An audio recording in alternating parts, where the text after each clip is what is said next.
advise as an M&E team, have security when you are going. Someone, that's- those are the challenges. The other challenges, aside data quality, just to mention one, is your reporting, the accuracy of it, and the people you are reporting it to, for them to accept what. So I don't know how to frame it into a challenge, but that the people you are giving the report allow the report to go in the way it is. Because if truly the reports we get from the field, given the amount of money spent in northern Nigeria, it is reported accurately, I think things will have been done differently and northern Nigeria will be better off. Because billions of dollars have been spent in northern Nigeria on agriculture. And it's the same story. If you go there, they'll still tell you problem of pest and disease, lack of fertilizer. Then when they they move from that, they'll tell you no good road network. That is all their problem. Exactly. Problem, they'll say lack of fertilizer, lack of fertilizer. And even when there's fertilizer, there is knowledge gap on the usage. We got some okra recently, and the test, I was wondering, you could just tell that fertilizer, some things have not been used properly for that particular. So, monitoring and evaluation, we can't exhaust all today, right? We can't exhaust all today. The challenges are there. Challenges are plenty. One thing is just mention it in passing is resource availability. Resources, because most projects don't allocate. Coming to the show, amongst your busy schedule, you've had time to come to discuss what you're doing, what you love doing, and also to put some information and a little context out there. You know, when we talk monitoring and evaluation in the agri space, particularly in Nigeria, yeah, there's a lot that's being done, maybe on textbooks, projects, and a lot of conversation and programs aligned in that direction. But we want to now know, okay, does it really have impact, right? Is it properly done? Or what does it really mean? Are the officers there that executing this monitoring and evaluation of various agri projects in Nigeria, are they really doing the right work? You know, do they understand the concept? If you're a new entrant into the space, probably you want to be an M&A specialist, or you want to go into the consultants. What are those things you need to know? So by way of laying a background to the concept, let's throw light. What does it really mean? What does monitoring and I know we started with monitoring, they started added evaluation. Now it's monitoring, evaluation, knowledge, and others. There's meal, right? It's now monitoring, evaluation, learning, and you know, all that. So what does the concept? What does it really mean? Monitoring and evaluation. Thank you very much. Like you rightly said, the whole space of M&E has been evolving. It started as monitoring, now monitoring evaluation. There are some people call it monitoring and control. There's monitoring, evaluation, and learning, and what have you. And of course, some people still went ahead to add an art to it, monitoring, evaluation, and research and learning, and what have you. So basically, M&E is a concept, but of course, it still centers around M&E, monitoring, evaluation generally. And of course, that if you notice, that is two words in one. They are similar, they are a concept together, but different applications. Now, M&E or monitoring and evaluation is systemically um, monitoring or tracking of the progress of projects, initiatives, and programs, as the case may be. Now, there's monitoring and there's evaluation. They are two different things. Monitoring is a continuous process that we do all through the life cycle of a project or a program. Of course, evaluation is done at specific points in the life cycle of that project. So basically, that's what M&E is about. It has to do with systematically monitoring the progress or the tracking the progress of a particular project and how they align with the objectives that was set out to be achieved while the program or the project was being initiated. Okay, yeah, thank you very much for that. So just to also throw more light to that, monitoring and evaluation, just like Mr. Caleb said, it's as important as the project planning itself. Is important as the finances is important at every other aspect of the project. That's the way monitoring and evaluation is important. So monitoring and evaluation, yes, it's systematic, right? Then it's something you you begin to do from the word go of a project. You are doing your check and balance from the word go, because at the start planning stage, like we say, as agricultural economists, we say it's cheaper to make mistakes on paper than on the field. Mhm. And so it's also cheaper to checkmate an error in project implementation at the time the error is starting than when it has already gone far. True. So just like I've said, monitoring is now is all throughout the life cycle. So from the first day you say, okay, can we go and do sensitization? You start monitoring. Of Was the course. sensitization properly done? Right? Was the target met? If you are trying to do sensitization for a new project and you're trying to say, okay, let's sensitize 500 persons. Was 500 persons sensitized? So if at that beginning stage you sensitize 100, your project has already started failing. Because if you're supposed to do 500 and you have done 100, from the monitoring and evaluation perspective of that project, you're already getting a negative score. Usually, monitoring and evaluation officers are not friends to project implementers. At all. They are not friends, because you cannot become to monitor and evaluate a project and you'll be friends with the project officers, the program officers, the managers. No, no, no. Actually, I have a saying that Yes, the M&E personnel is only loyal to the objectives of of the the project. project. As an M&E professional, still talking about the concept, your loyalty is to the objectives that the project is set to achieve. Exactly. So from the word go, if you have a log frame that you are using to do your implementation, there are output indicators that are there, that is on it. Then there are outcome indicators that is on your log frame. Then the activities and inputs that will produce the output, all targeted towards an outcome. So that is your main focus as an M&E professional. Every other thing in the project is, because at the end of the day, it is your report that will now tell, especially if it's a donor-funded project. If the money, the donors or taxpayers' money, like Trump is shouting everywhere, taxpayers' money, if the money has been judiciously utilized or otherwise. Can we talk about the importance generally? Yeah, before going to the importance, you just mentioned one of the most critical things you mentioned is the fact that projects fail, they succeed and fail from the period of project design. If there is no proper design of project, then that project has been actually set up to fail from get-go. Yes. So basically, it's very important that for during the phase of project designs, there is appropriate or due diligence is done to ensure that the project is appropriately set out achievable goals, set out. So that is what even makes, because what is the M&E person monitoring? It's the goals, it's the objectives, weighing these things. So now, talking about the importance, I think another thing is the reason why most projects, especially donor projects and other projects, why evaluation aspect of M&E is usually done by non-project team members. It's because it's to ensure that there is objectivity. So the monitoring phase, monitoring the day-to-day or the activities of the project can be done by internal M&E personnel. But when it comes to evaluation, when it comes to things like the baseline study, the midterm review, the end of term evaluation, and all these things, the external evaluators come in. So they are coming without bias. Now, talking about the importance of before we go to the importance, to also quickly add to that, that means that at the point of project design, the M&E officer or the pundit or whoever is on the team should be involved in the project. Yes, part of the project design. It should be part, because that M&E framework he will design is M&E framework. Yes. In line with the objectives. Depends on how you decide to plan the project.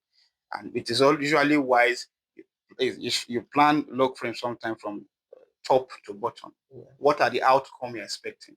So you start trying to fix in the output that will produce the outcome.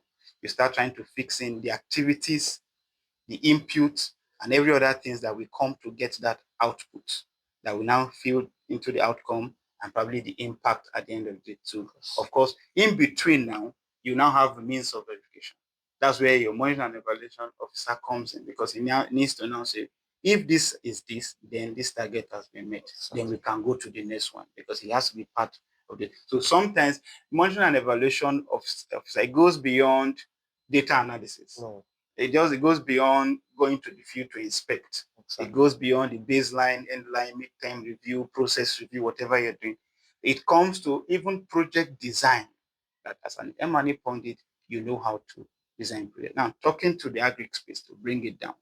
Now, the whole concept of M&E in the agri space, there are a lot of uh, counterpart funded projects in northern Nigeria. The northern Nigeria has been meant to look as the only place that is agricultural inclined. Meanwhile, the whole of Nigeria, we're all into agricultural production. That myth is a wrong, is an erroneous concept out there. The whole of Nigeria actually we can produce. We have different states with different comparative advantage. That's a little digressing, but let me quickly use the opportunity to address it. Ebonyi is doing well with rice. Definitely. Abakaliki is doing well with rice. It can almost compete favorably with KB states, right? Niger is doing well with rice. Yes, right? Ebonyi is doing well with rice. Enugu too does a little with rice. Then when it comes to root and tuber crops, the southern belt is doing very well with it. Doing very well with it, right? Even cassava, yam, oil palm, rubber. So the whole belief that when it comes to agri, go to northern Nigeria, it's erroneous. We've been doing that for over 25 years. Oil palm is a major crop in the southeast. Yes. So these are Edo State has about over 70,000 hectares given to oil palm. So why?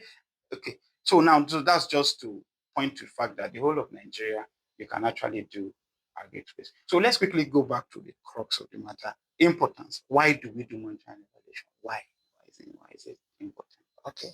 So now I like the angle you came from, because project implementation teams, PITs, need to know that an M&E person is not somebody that should be on the fringe. Somebody who has to be part and parcel of the process, the planning and everything. Talk about objectives. Now, person cannot adequately set up a logical framework or an M&E framework without the objectives, and that person must be involved in setting up the objectives for. So, one crazy thing, forgive my choice of word, is that people in offices design programs who do not have ideas of what is obtainable in the field. Very well. So the objectives they set are not smart. Yes. There are things that are ambiguous. They look good on paper. That it looks good on paper doesn't mean it's achievable in the field. I have an experience with what you have said. That a project, the rural development institution development officer of a particular project in Nigeria was asked to develop a TOR, and he put it on ChatGPT. And he copied exactly what was on ChatGPT and put it out there. So bringing me on board the project as an M&E officer, as a consultant for that particular project, I began to question some of the rationale. That's when he owned up to me that actually, that he just put that as given to him in ChatGPT and copied and pasted. So no thought put into it. Exactly. And what people don't know about this whole, I've had issues with ChatGPT. I've had training sessions, had seminar sessions, and I question people's presentation. I see their slides.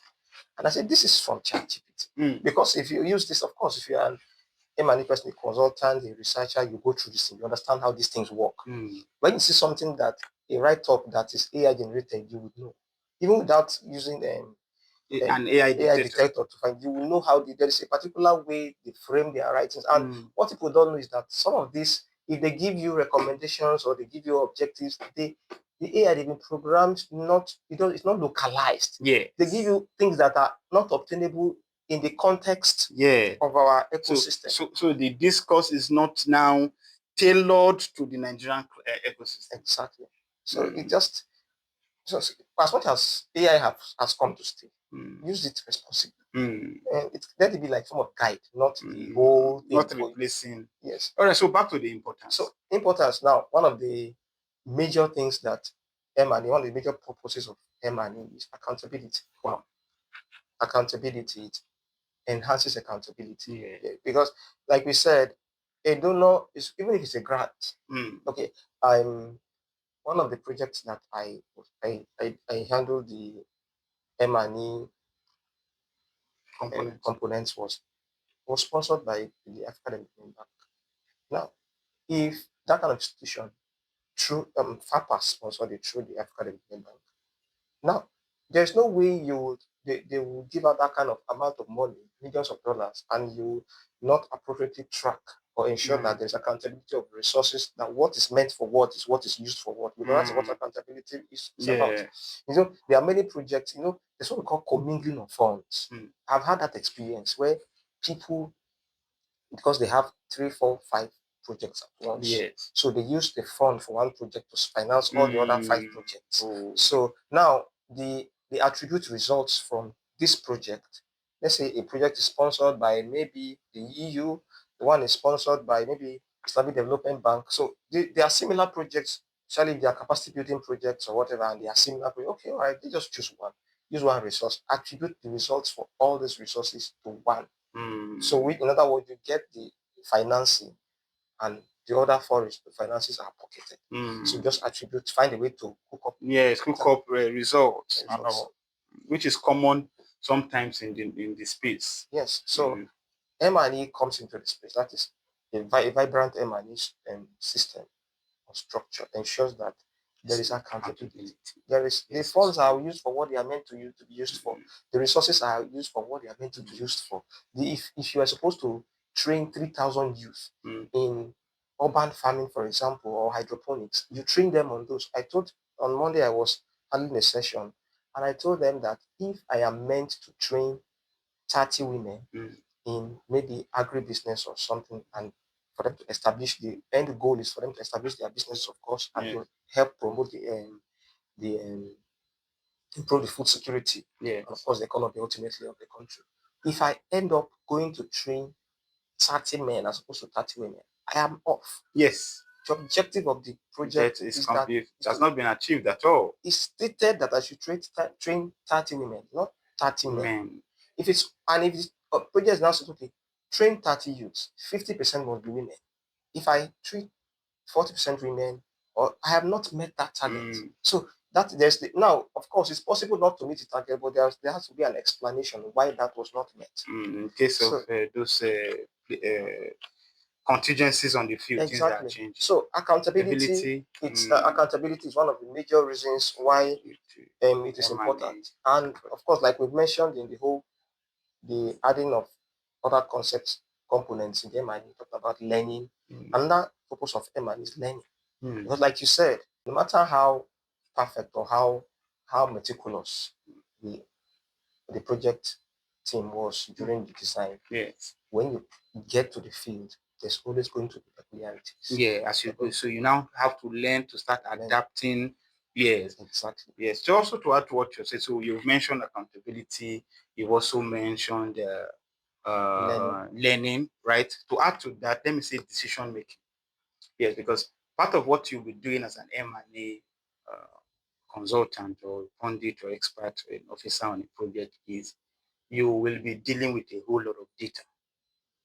And sometimes some of these data are historic, right? Some are longitudinal, right?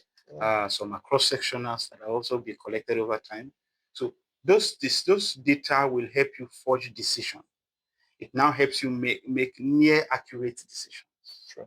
So based on history. So if you've done a project, say in Kano, like the last project I handled in Kano, from my experience on the field, when I was going back for another project, a sister project in Kano, I knew how to better manage because I already have history, I have data, I have an idea of what I should be getting, of the way it should be. So it easily helped me to take out outliers. Now, another, just to add, just we mentioned 3. There are a lot of importance out there, but we just want to talk to things that are peculiar to our context in Nigeria.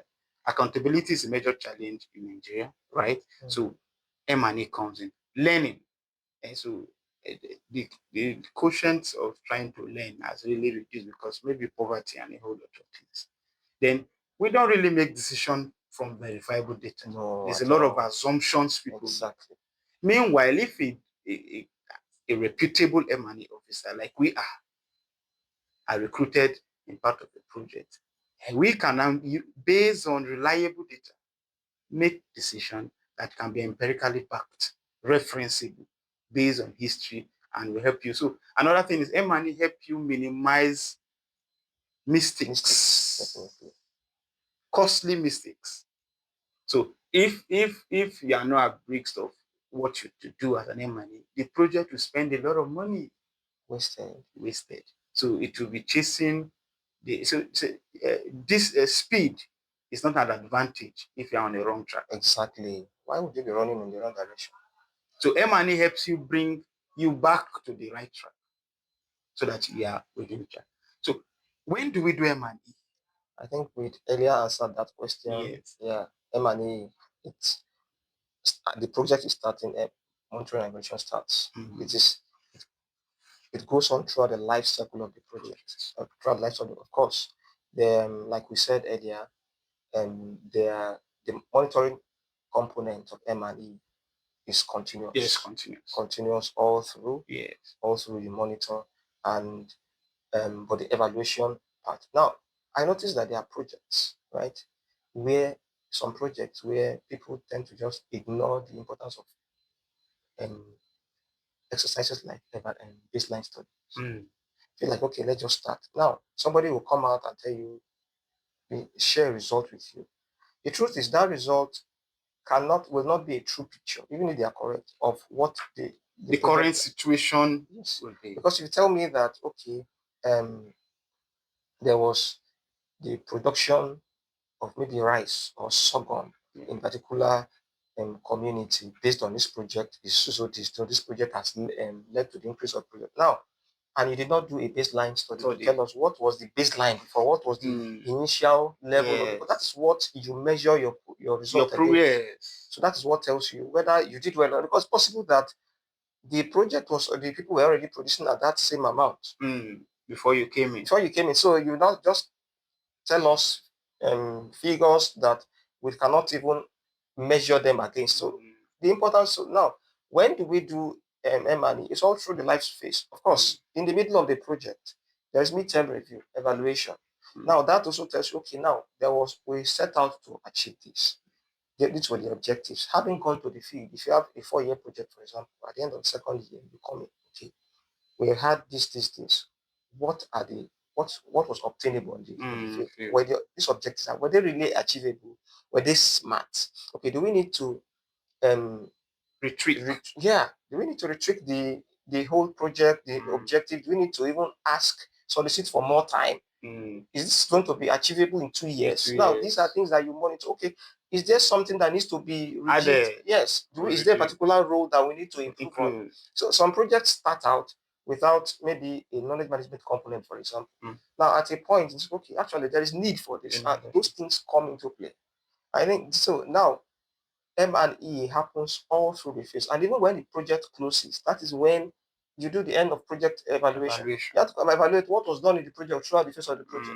So you see that it starts with M&E and it ends with M&E. And even in some cases, after the project and everything, the M&E people still end up tracking beneficiaries of that project to see how far. They now do assessments. Yes. So you see that there is in there some have okay, there is 5 years after this project, how viable it is. That's why you have plenty projects in Nigeria that good ideas. I was in a conference from Monday to yesterday, and we talked about projects like Uncle Borrowers came up repeatedly. It was a good concept, the outgrower concept, but implementation was faulty. So in somebody's word, they said they gave it to the wrong people to implement. Now that's but the whole thing is this is what M&E does for you, and it's something that happens throughout the life cycle of the project. Is it true to say that because for an effective M&E to be done, from living in Nigerian space, it is always wise,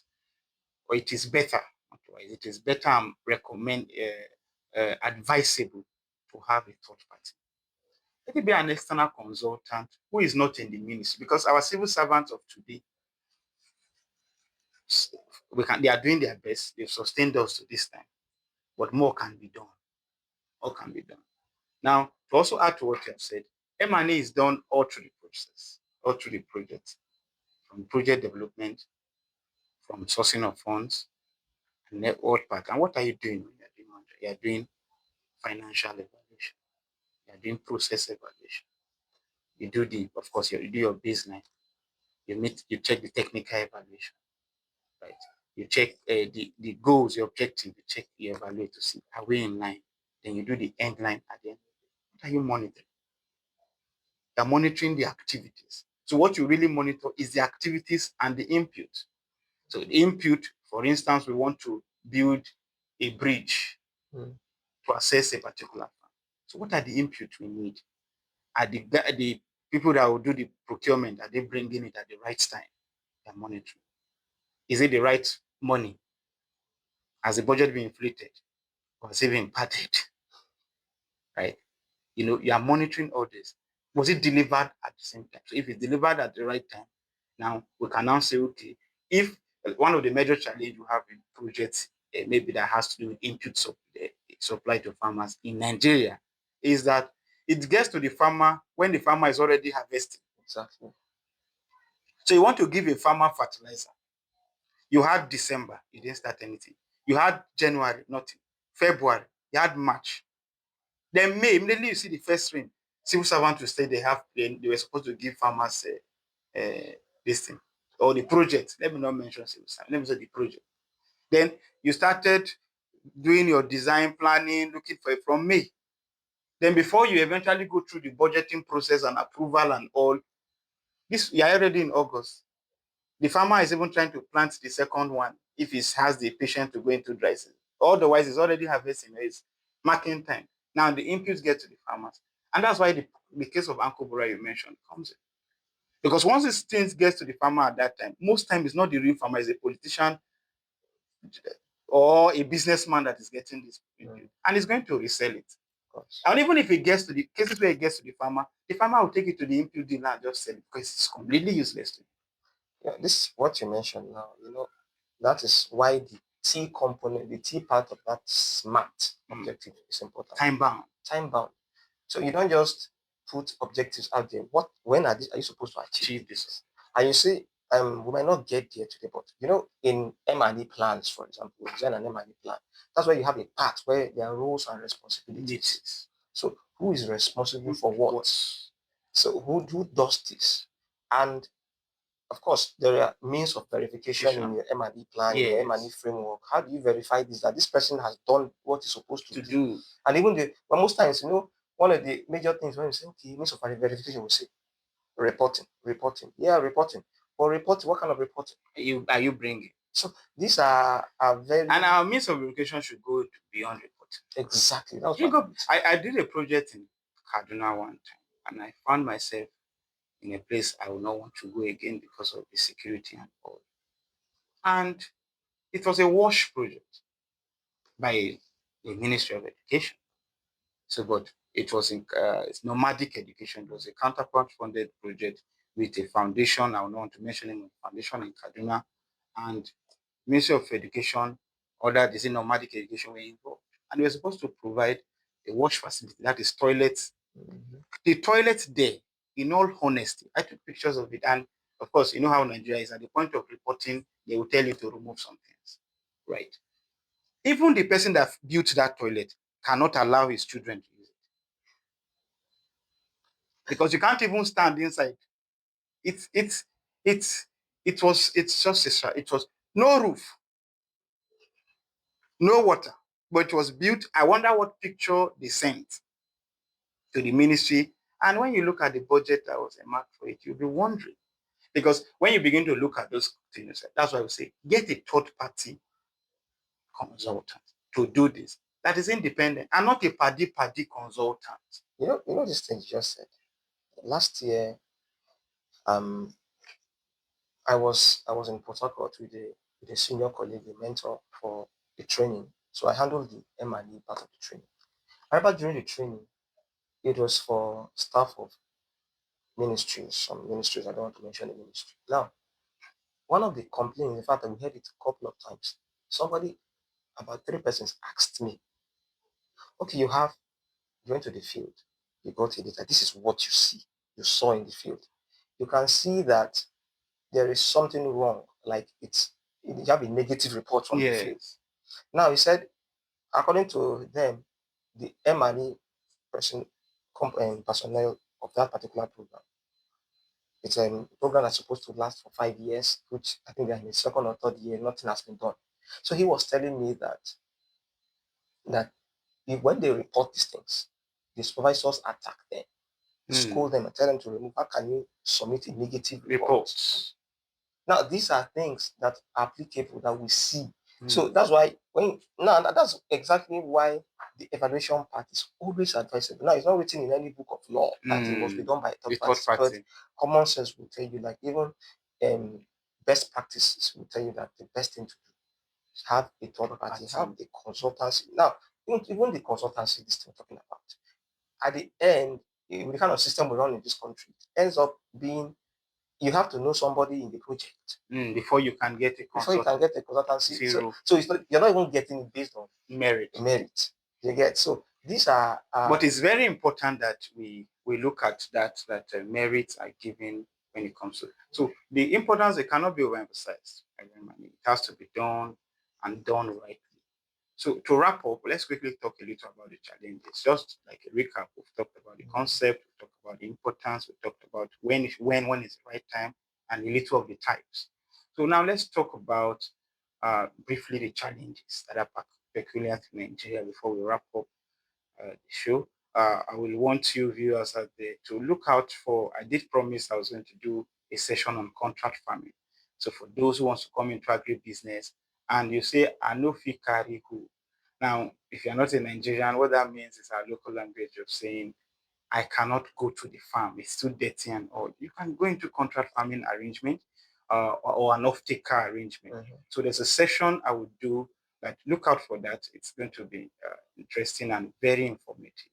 Now, to wrap up on monitoring and evaluation, what are some of the challenges and how do we just let me mix one or two, then we can just. So I think we mentioned them in passing. Yes, we mentioned them in passing, but peculiar to, I know it's not just a Nigeria problem, because even when I had to coordinate projects with in Uganda, DRC, one of the major issues we had was data quality. Data quality. Now, the truth is, any decision you make based on data cannot be wrong unless data has an issue. If you make a decision based on data, you can never get it wrong. But if the data is faulty, then your decisions are faulty. So you see why data quality is very important. We are in an era where there is now we're more switched more into e-data collection. But even in this our lands, in this our country, in this our ecosystem, it's difficult to even get young people to fill in to respond to questionnaires or data collection outlets online. You put out these platforms and you have sent to respondents and you have to be on their toes. You literally have to beg them. And some of these are even beneficial to them, but they will not feel it. In fact, I think it's a general thing. For example, how many of us, or you go on YouTube and YouTube just comes in and say, okay, please, can you take a 30-second survey and answer this question? Most of us just skip. Yes. We skip because we just feel like why is it stressing me? So all this affect data, the quality of our data. So at the long run, and because the person in charge is on that project to provide data, it's ready to be tempted to cook up data. And that affects the integrity of the data. Data quality. So challenge data quality. Data quality is a major challenge. And like I was saying, the conference I was in, the repeated mention of data, farmers' data. We don't even have accurate number of data of the number of farmers we have in Nigeria for each commodity. Okay, for that, effort is ongoing on that. Yes, we know that there's a gap and a lot of funds have been buried into that. But I and some of my team have been working hardly to get data, particularly in Abuja. In Abuja, we mapped over 15,000 farmers in Abuja, real farmers that are verifiable but there's also a component of looking at the movement in and out. That is a completely different topic, not for today. In Kano, we have a good database too in Kaduna. So it's a gradual process, but it's doable. So it's a matter of now the federal government coming in to make this a priority, just like we have the name card, right? So and that is on a database. So if we have a database of farmers, say we have 20 million farmers, and there is a reputable database and there's a unique identifier to that farmer, then it's a good way to go. But it will take time. We've talked about data a lot. So data quality is a major challenge. Then there's also security challenge.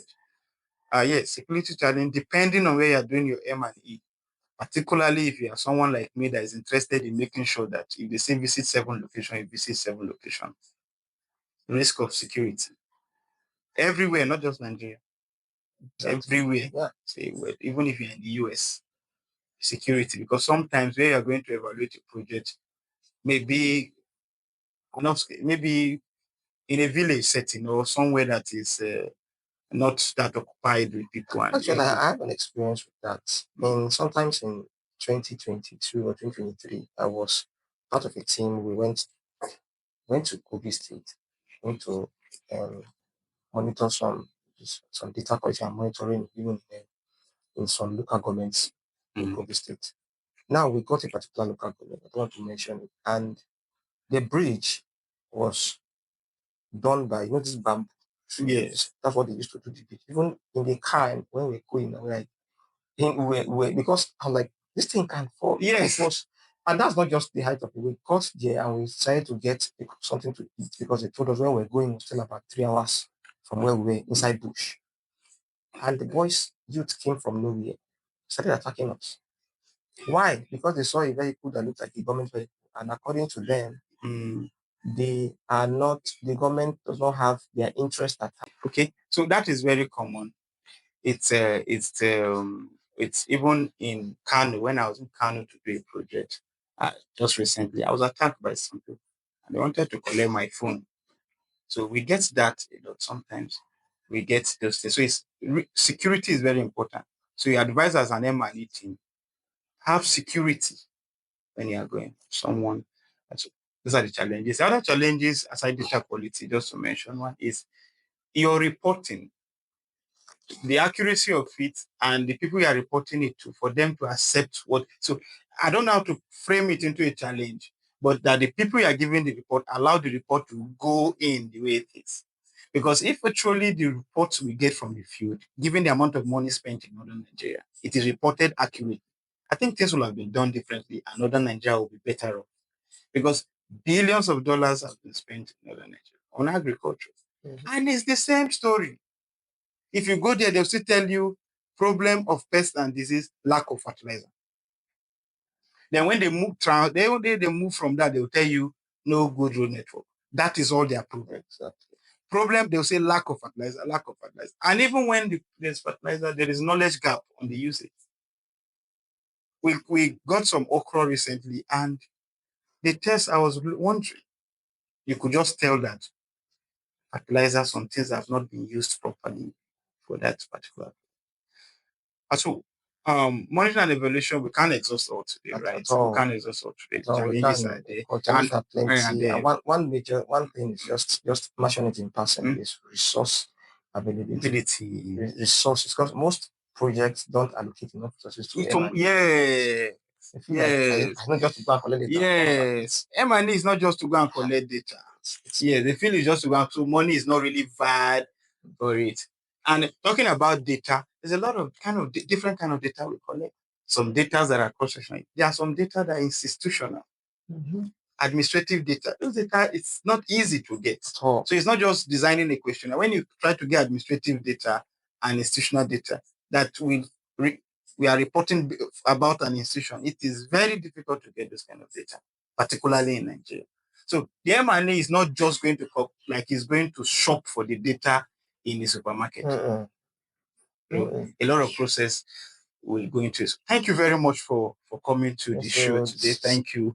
We've had an interesting time talking about what we like doing, M&A. for projects, not just in the agri space. Yes. We've done M&E in various other sectors, education, Health. health, and Yes. all. So to just bring it to a close, um, thank you again once more. Thank you for having me. Yes, viewers out there, look out to the other interesting episode, like I did mention, contract farming, and other episodes we have there on agri insurance and various value chain on how you can go into agribusiness if you're interested in agribusiness. And feel free to always reach out to us if you have need for consultancy in any of this space. We can always do that. If this video has been useful or informative to you, please do like, do comment, do subscribe and share. And feel free on the comment section to leave out a question. If there are questions about M&E you need, we've not talked a lot about M&E, the types of data, the analytical tools to use, the kind of analytical approach to use, depending on the kind of project you are in. We've not talked about software. We've not talked about a whole lot And a of whole things lot to that talk are about. embedded in M&E. We've just talked about it as a concept, not technically into it. So if you have questions in this slide, feel free, drop it in the comment section and we will sure respond to you. Thank you very much for your time.